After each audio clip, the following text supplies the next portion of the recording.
Agora você ouve uma palavra de vida com o pastor Érico Rodolfo Bussinger.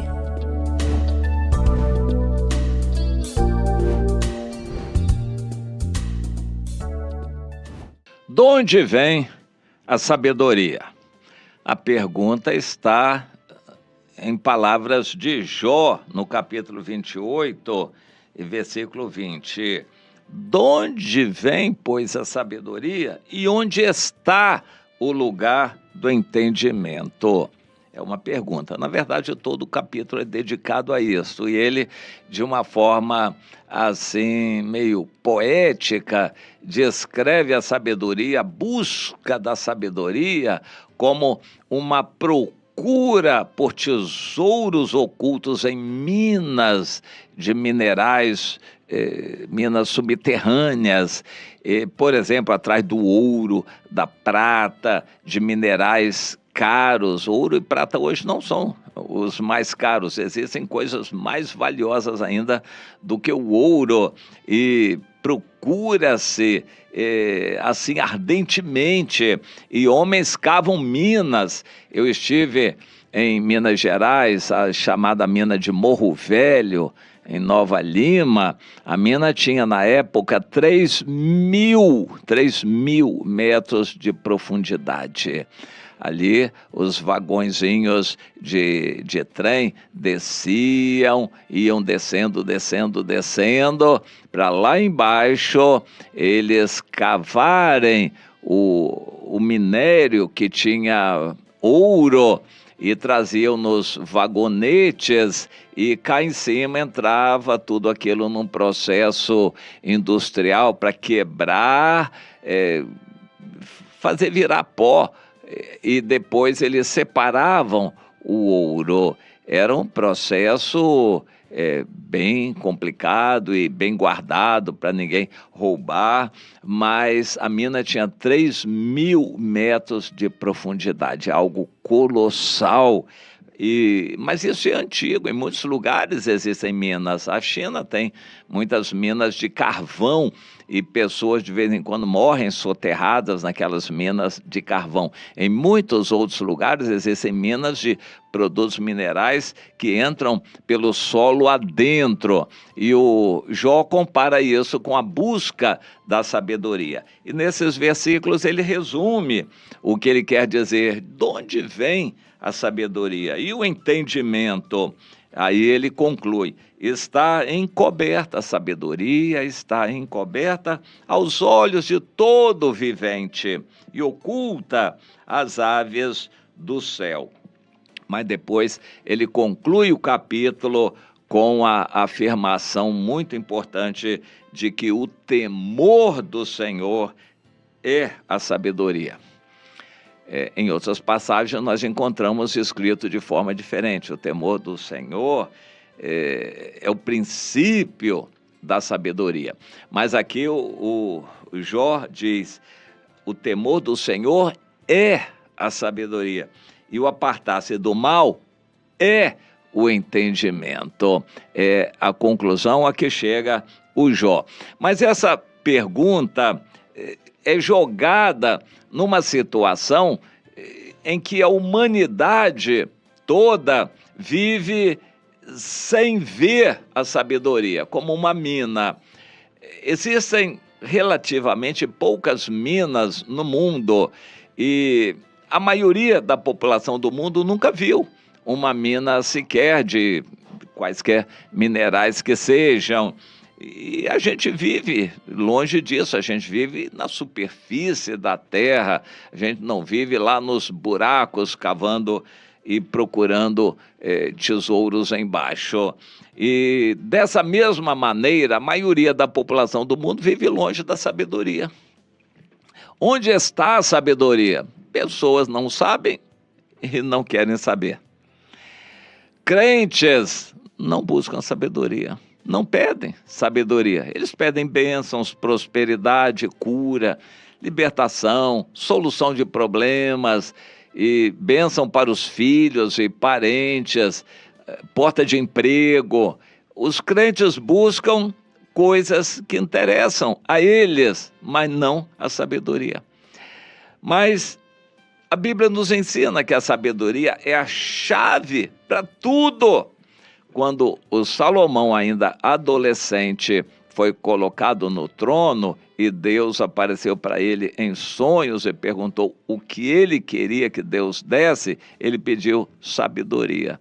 E Deus disse: está bem, já que você pediu sabedoria, junto com ela eu vou dar tudo mais que você não pediu. Riquezas e glória e, enfim, tudo mais que alguém pode desejar no mundo vem através da sabedoria. Mas quando a gente vai lá para Tiago 1, versículo 5, se alguém precisa de sabedoria, e eu pergunto, quem é que precisa de sabedoria? Será que alguém precisa de sabedoria? Você precisa de sabedoria? Pois é, se alguém precisa de sabedoria, peça a Deus, que a todos dá liberalmente e não lhes impropera, e ser-lhe-á concedida. Peça a Deus a sabedoria, que será concedida. Deus deseja dar a sabedoria, mas Ele só dá para quem pede. Por isso a gente vê muitos crentes pisados, humilhados no mundo. Não tem sabedoria. São dominados pelos homens por falta de sabedoria. Em Israel, de 50 em 50 anos, a terra era redistribuída. A terra voltava à propriedade de seus antigos donos. No decorrer dos 50 anos, quando alguém empobrecesse, ele vendia uma parte do seu terreno, depois outra parte, e havia aqueles que vendiam o terreno todo. Depois, quando não conseguiam nada, se endividavam e se vendiam a si próprios como escravos para pagar a dívida, e como escravos, a obrigação de lhes alimentar era do dono. O dono do escravo tinha a obrigação de alimentar o escravo.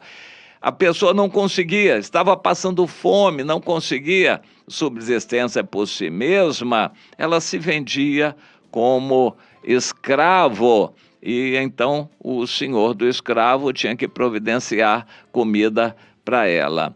No Brasil houve um caos quando a princesa Isabel assinou a libertação dos escravos, e aquilo foi comemorado como uma grande coisa, mas trouxe problemas sérios. Havia escravos que não conseguiam, livres, arranjar comida. Eles preferiam a situação de escravidão porque eles não tinham sabedoria para arranjar comida por eles mesmos. Uma situação interessante esta.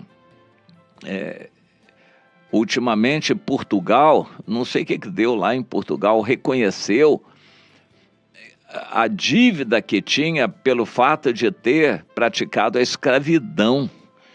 E eu fiquei estarrecido. Portugal reconheceu que foi o país que mais traficou escravos no mundo. Ao todo, 6 milhões de escravos.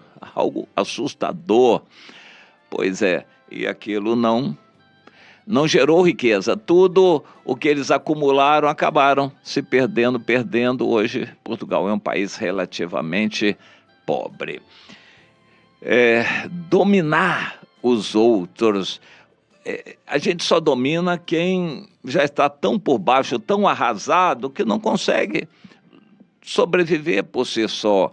A pessoa, quando é autossuficiente, resolve e tal no mundo, ela nunca vai querer saber do Senhor. Para que salvação se ela não sente a perdição? Mas nós temos que anunciar o evangelho completo. A condenação, o salário do pecado é a morte. Quando a pessoa entra numa crise existencial, ela pode ser salva. Nós vamos anunciar a salvação para quem sente a perdição. O escravo era vendido porque ele não tinha capacidade de administrar a sua própria vida, nem de arranjar alimento para ele, mas por falta de sabedoria. A desigualdade acontecia de 50 em 50 anos por causa da falta de sabedoria das pessoas. De 50 em 50 anos, todos eram igualados, mas havia alguns que, por falta de sabedoria, não conseguiam administrar o que tinham, perdiam o que tinham e depois perdiam a sua própria identidade e se escravizavam, se vendiam como escravos. A lei era essa. Hoje as coisas são um pouco diferentes, mas os princípios permanecem. Aquele que tem sabedoria bota o seu negócio próprio, ele progride, ele administra bem e vive bem. Quem não tem sabedoria se vende como empregado, vende a sua hora, o seu tempo, e se ele ainda tem boa capacidade, o salário dele até consegue ser bom. Se ele não tem capacidade, ele se vende por qualquer salário e vai ser humilhado. Existem crentes que estão sendo humilhados por falta de sabedoria. Eles colocam as coisas materiais em primeiro lugar, sua família, seus bens, e acabam não tendo nem isso, nem a bênção de Deus. Mas quem tem o Senhor em primeiro lugar, a sabedoria é a fonte de todas as riquezas que a gente pode ter. E o Jó menciona isso no capítulo 28. Mas quando chega no capítulo 29, ele cai da sabedoria e começa a praticar o saudosismo. Ele fica se lembrando das maravilhas do passado. Isto também não é bom. Salomão, em Eclesiastes 7:10, nos diz, não é bom você ficar pensando e perguntando por que os dias passados foram melhores. Por quê? Não foram melhores. A cada dia, Deus está renovando a esperança para a gente poder ser feliz no dia. E só Deus sabe, nem olhos viram, nem ouvidos ouviram, nem jamais penetrou em coração humano o que Deus pode nos dar daqui para frente. Deus é maravilhoso para aqueles que o buscam. Você quer o Senhor? Está buscando o Senhor? Está pedindo sabedoria? O que você mais quer é a intimidade com Deus para ter a sabedoria de Deus? Pois é, analise a sua vida e veja o seu estado hoje em relação ao que poderia ser se você tivesse sabedoria. Mas nem tudo está perdido. A oportunidade se chama hoje e, se você clamar, Deus vai atender.